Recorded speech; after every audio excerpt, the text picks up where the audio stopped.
Hey all, welcome to another installment of the Rich Mbariket Show. This show is brought to you by webseriesnetwork.com. It is the #1 worldwide web series community.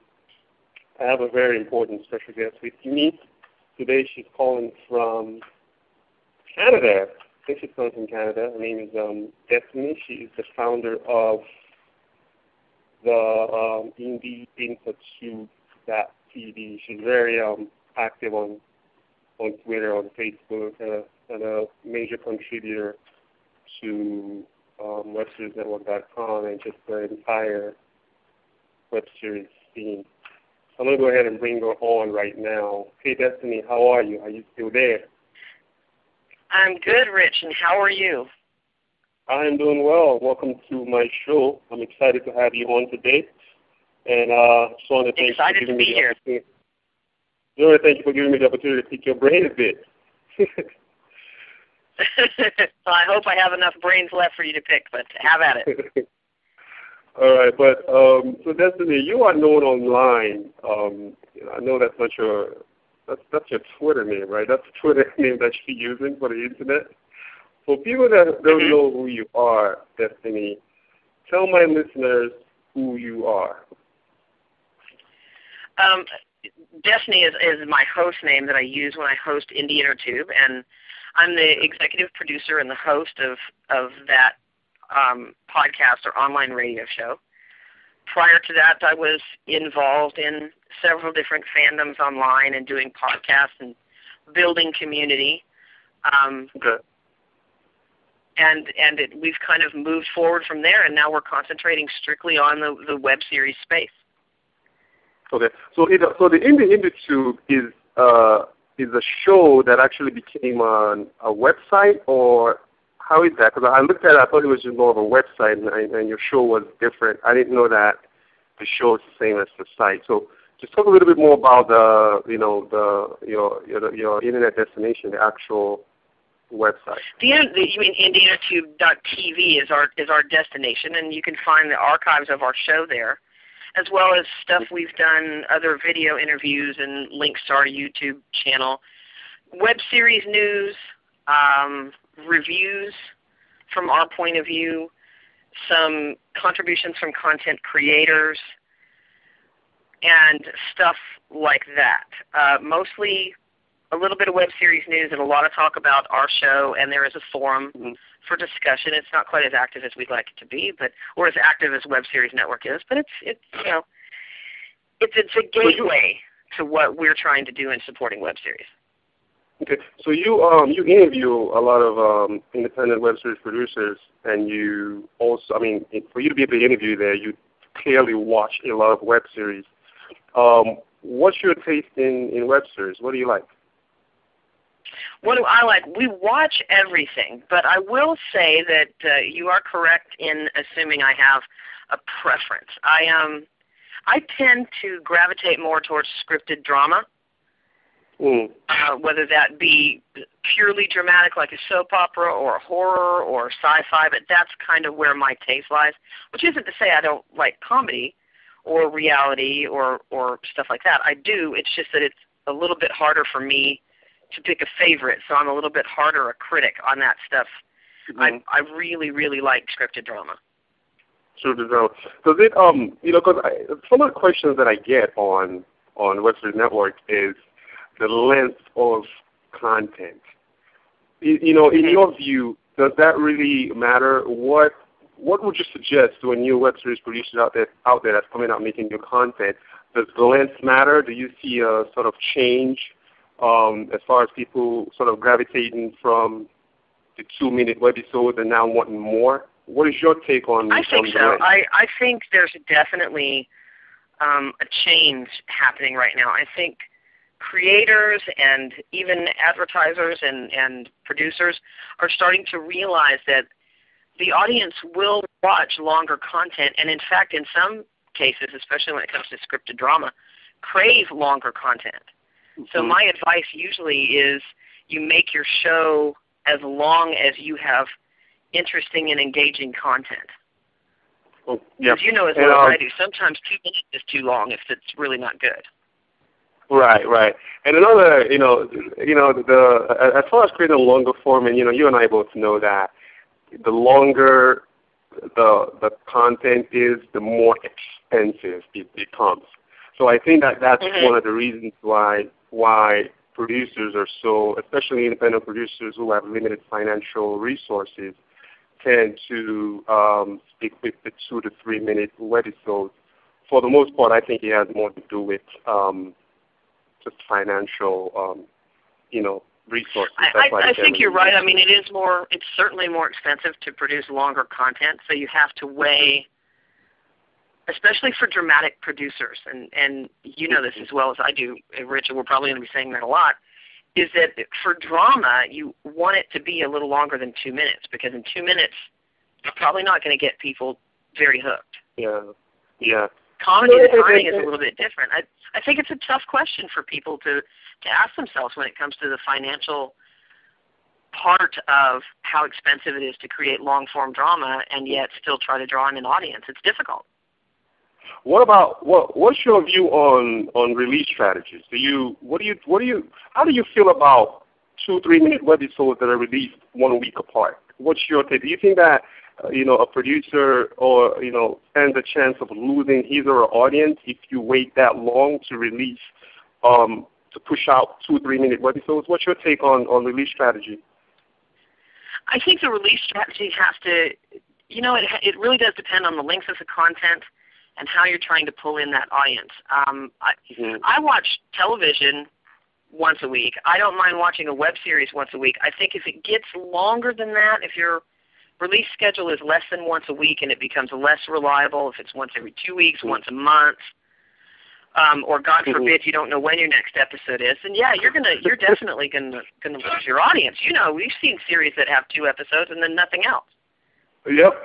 That's tough. But, since we're on that topic, I want to get your opinion on the actual, because what I'm starting to see is a lot of many producers, not all of them, just for the most part, some of them they're trying to model the television format.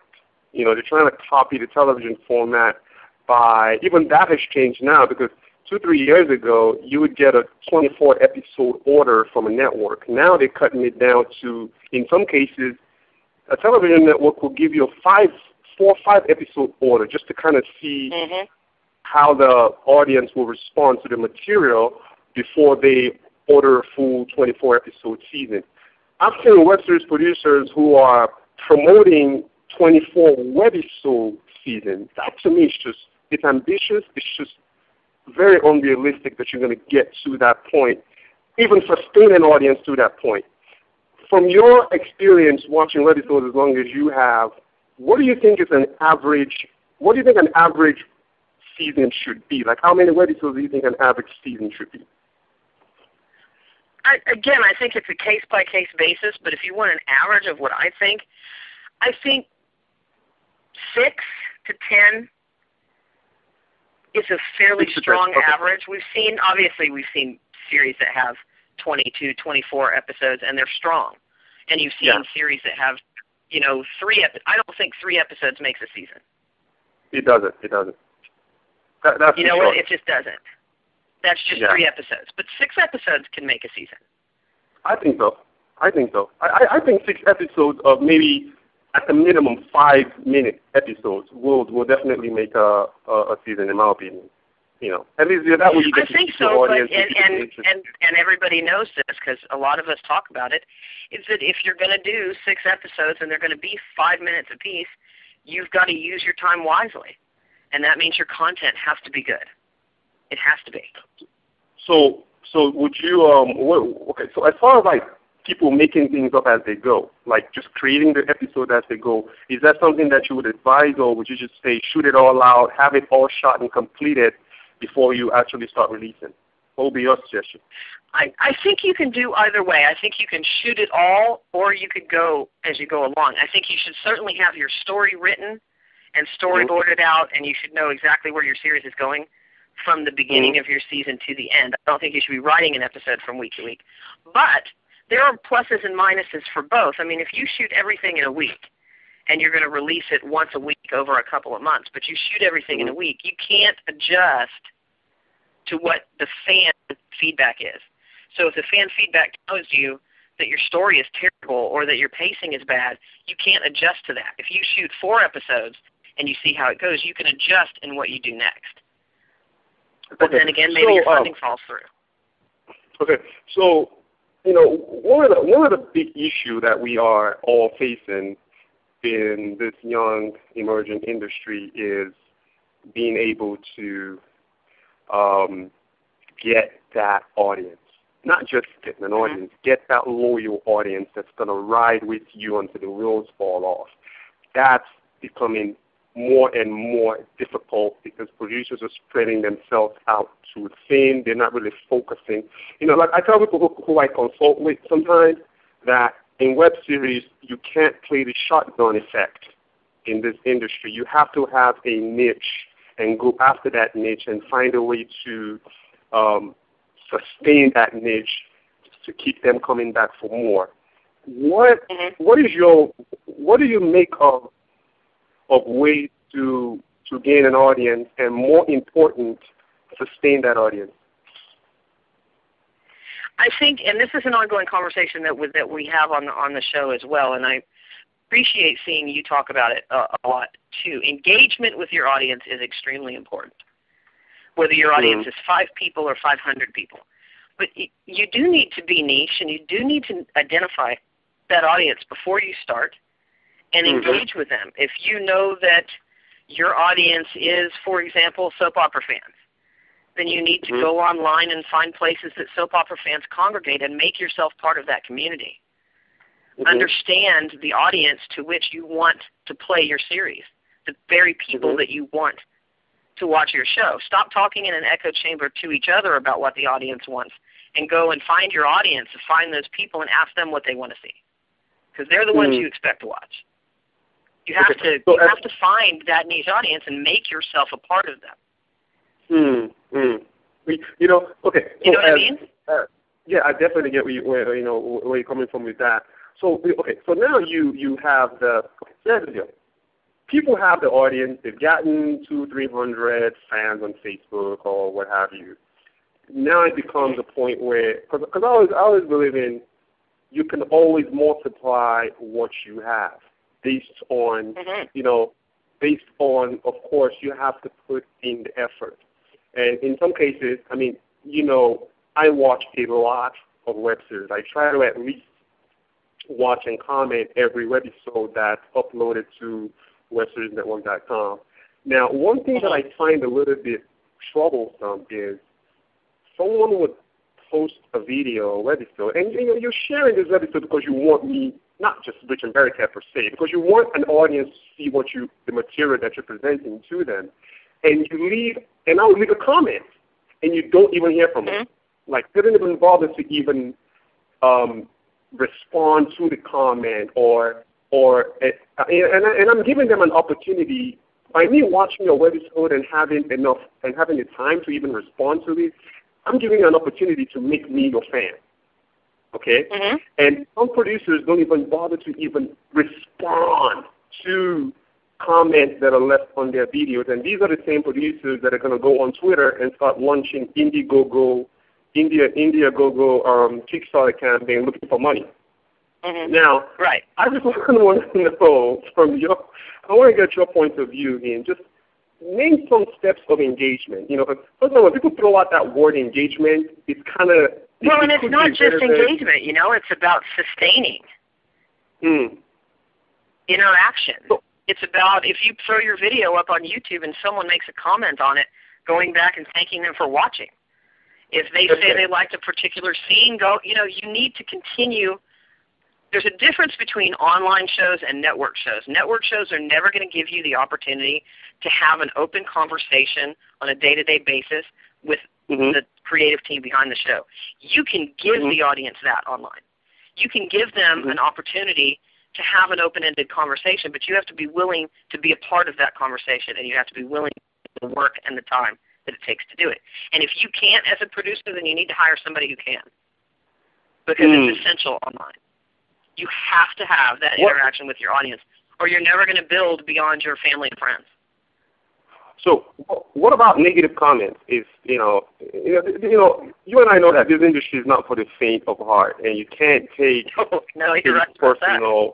You can't take things personal in this industry. Some people are just out there to really make a producer's life miserable, okay, by posting negative comments on people's work. And some people I know get really offended by that, and they, lash back at the people who are posting this comment, or they delete the negative comments. Should people delete negative comments or leave them be? I think they should leave them be. Of course, if it's not like racial or right. something like that. If it's abusive, then certainly delete it. But if it's just criticism about your show, and it's most criticism is constructive, and even if it's not, even if they tell you that you suck, you can't please everybody. Exactly. You can't can't please everybody. There are plenty of people who think I suck. I'm sure there's people who think we all do. But you can't force everybody to love you. Exactly, and I had this. I mean, if you look on my web on WSN, you see this blog post about somebody. People are saying that I'm not a supporter of indie web series, which is not true. For everyone who's followed me for the past, as long as I've been doing this, you know that I'm one of the biggest supporters of indie web series. And the reason why, and I get a lot of emails sometimes. People want me to review their web series, and I used to do that when I first started out, and I stopped just because some people just couldn't handle constructive criticism, and that's why I sort of lie low. You shouldn't ask for a review if you don't really want to hear the truth. Exactly. So the moment that you put your stuff out there, just and I'm just speaking to producers in general here, it's open season. Otherwise, if you don't want someone to write negative or positive stuff about your stuff, just leave it in your hard drive. Don't put it on the internet, because the moment that it goes out on the internet, and if you're looking at getting new fans, you just have to engage. There's a way you can. I mean, even on my site, I've converted haters. I've converted haters to fans just because of the way that I approach and respond to what they say. And it's that law of averages in sales, too. What do they tell you? If for every 10 no's that you get, one of them will be a yes. For every 10 attempts, you'll get 9 no's and 1 yes. You can apply that to it, too. For every 10 people who watch your series, maybe half of them are going to like it. So this is a very key question I want to ask, and this has to do with just the way the industry is now. You know that we are starting to see a shift. And I think this started happening around, last summer, when comedy and cheesy little comedies now are starting to kind of go away, and we're starting to see more of studio-backed, high-budget action web series that's coming on and pretty much making their presence felt. And these are the content that advertisers love. It's something that's mainstream that they know that if they stick with it, it has a potential of being developed into maybe a television show or a movie. Now you've got top stars. I'm not talking about, when we started this web series thing, it was Z-list actors whose careers were washed up on television that are now making web shows. Now you've got the honchos, for crying out loud. Kiefer Sutherland is making web series. Yeah, now you've got Kiefer Sutherland coming on to do a web series, right? Exactly. So these guys are coming up and making their presence felt, and they're tapping into this, the largest network around, which is the internet. And I wanted to ask you, and now the problem now, I wouldn't really say it's a problem, but I say that it's something that shouldn't be ignored, because independent web series producers with no money are really, in a way, being brushed to the side. So in your view, how can the indie web series producer strive? And I'm not, because right now they're just existing. Okay, I'm just existing as a producer. How can they strive and not just exist in this business? Well, I think the key is twofold. I think, for one, whether the advertisers or the big money studios or the stars want to admit it, the internet really is a level playing field, and it's a level playing field because we can watch whatever we want, whenever we want to watch it. There's no competition. There are no networks I can watch 5 different shows in an hour, so it doesn't matter what network it comes on. So I think that it's going to be a level playing field, so the approach is two-pronged. One, you have to make better content. It can't be something that you threw together in your mom's basement. You have to take it seriously. It's a business. It's an art form together with a business, and you need to treat it as such. And you need to be serious about your career and your content. And two, people in the web space can do something, again, like we were just talking about, that networks can't do. And that's that we in the new media space know how to engage an audience, and we know how to deal with social media, and we know how to do that online. The networks don't. They're not there yet. Good point. Good point. It's not like we already know our way around. Now that since we already know our way around and we pretty much got a head start, okay, then why is there still, lack of unity in the business? Because I have absolutely no answer for that. because the fact is, and look, this is just a plain fact. Every web series producer out there thinks that his web series is the best. That his web series is better than any other web series out there. From my observation, I would say 90% of web series producers don't even watch other web series. If you want to stop a web series producer right now and say, hey man, name 5 web series that you've actually watched, they won't be able to mention it. Okay? So we have people that on the show all the time. You'd be surprised how many people come on our show and don't watch other shows. They don't watch other web series. My biggest advice to a new creator would be just that. Before you create your web series, you should see what's out there. But exactly. But wouldn't you think that should be like on the top priority for content creator to actually make sure that he watches other web series and try to connect with other web series producers? So it's kind of funny why they don't. Then why don't they do that? And these are, and look, everyone. It's a free country, okay? You can do whatever you want. I think there are pockets of that, though. I think there are pockets of it in the web series community because we've seen some of it. I've seen some creators helping other creators. I don't think it happens over the whole community like it should, but I think there are pockets of it. You know what I mean? Yeah, I agree. But what are some of the things that we as publishers, we are the ones that are watching all the web series. We really know what's happening. I mean, we have to know what's happening in the web series space at all times because we cover this thing. People like me and you, and other web series publications out there. It's our responsibility to cover this thing, and of course to speak the truth. But what do you think that we as publishers can do to bring everyone together? Because it just seems to be, everyone has a clique of, I have my fans who follow me and love me and, they back whatever I do. And, other people have their fans that follow them and love them and back whatever that they do. My vision has always been, let's just stop this childish games and bring everyone together and grow this thing. I think that's just my suggestion. Rich, when you have these networking events, I think that helps.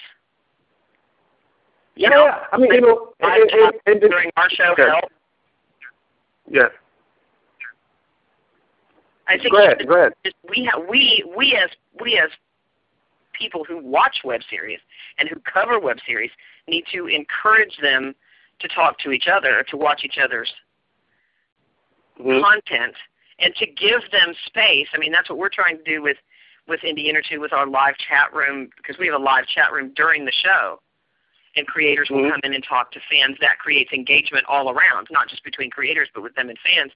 And you do the same thing with Web Series Network. It gives the creators a chance to interact with each other, with fans. You do offline networking events. I think those types of things need to happen more often that are not necessarily creator-done, but done by people outside of that space, done by people who are watching, done by people who are covering the stuff. Okay.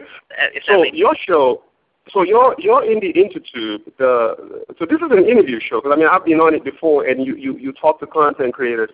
Now, how often do you stream this show? Is it a weekly thing or is it a monthly thing?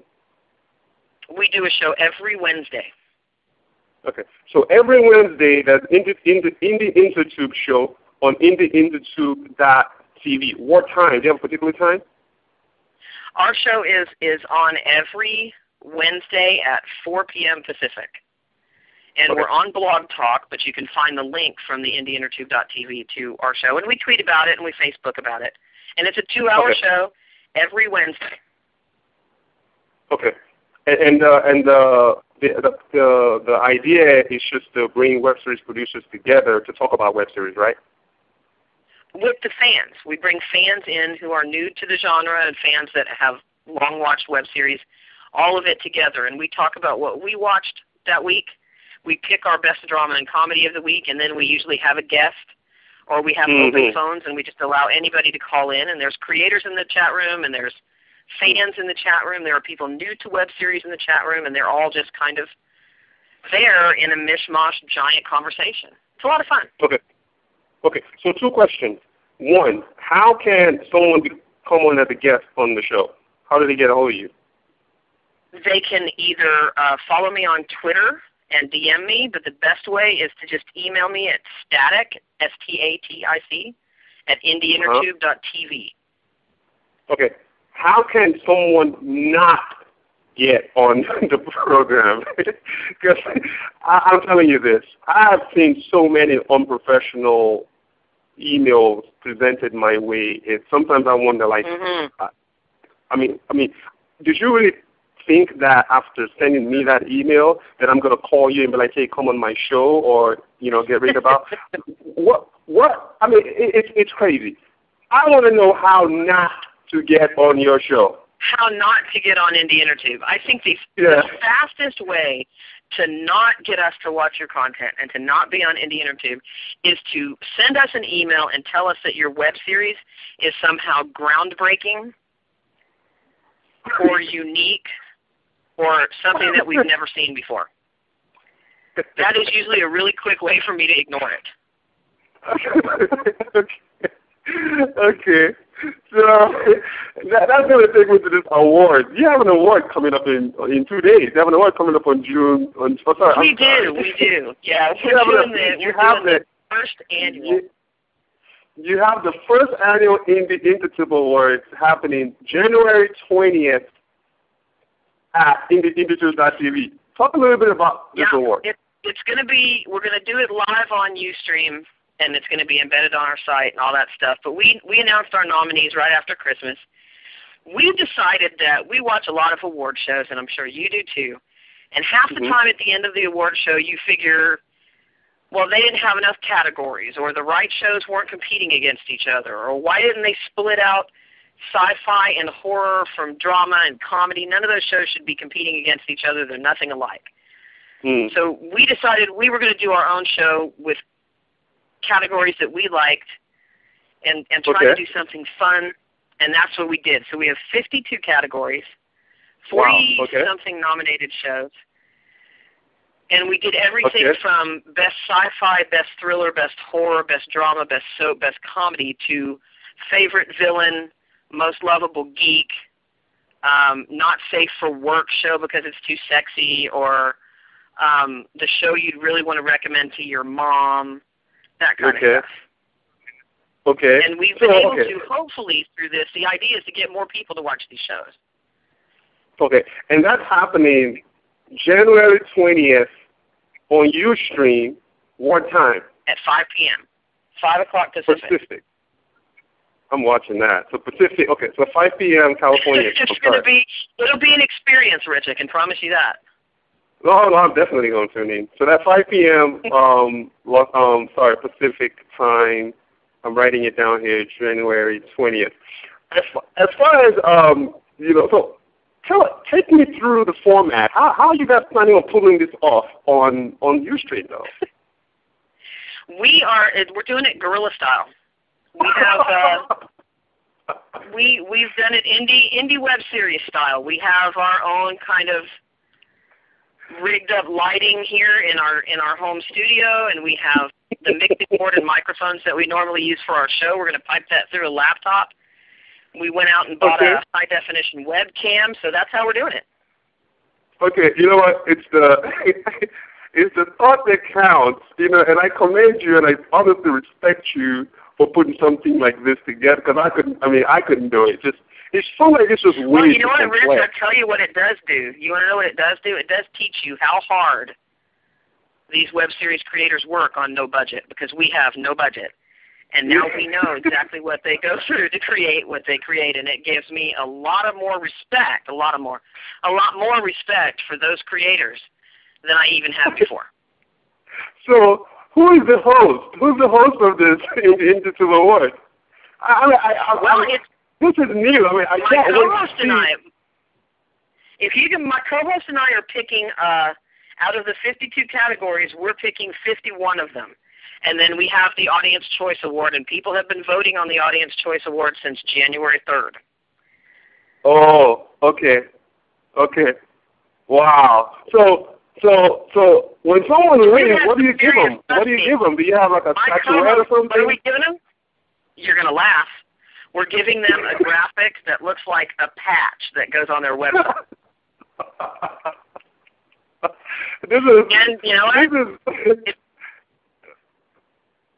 I'm listening to you. Go ahead. They all got a little sticker nominee patches for being a nominee, and they all took them, and they're proud of them, and I think that's great because it creates excitement, and it gets fans to watch the shows, and it's fun. Wow. No, I'm telling you, I'm excited about this show. I just want to see, if for nothing else, I just want to see how how it's just going to turn out. I don't care. I know this is a low budget. It really doesn't matter to me. I just want to see how you are able to do an online show. Trust me, I want to see how it turns out too. Because you know what happened to me with Ustream? I used to have a Ustream show that I stopped doing. Rich Mbariket Show actually used to be alive. Yeah, you know what happened? I had booked the producers of Anyone But Me to come on the show, and they came on the show, and just when we were about to start, Ustream went down. Oh, no, don't tell me. Yeah, and people were saying, "Oh, what's going to happen?" And then I ended up having to tape that show on a regular camera and put it on YouTube. And ever since I had that horrifying experience, I stopped using Ustream. So hopefully they've, the lights are not going to go out on you on January 20th. Well, let's hope. Let's keep our fingers crossed. All right. Hey, thanks for listening. On the phone with Destini from Indie Intertube TV. Hey, Destini, I wish we had more time, but this is a fun experience, and I'm glad to have you on the show. And you are going to come back, right? I was happy to do it, Rich. You'll have to come on our show again sometime soon. I'm definitely going to come. And after the what do you call it? After your award show, I'm probably going to have you back on to talk about the experience too. Okay. All right. I'll do that. All right, Destiny. It was fun talking to you. It's fun talking to you too, Rich. Have a good day. All right. Take care. Bye-bye.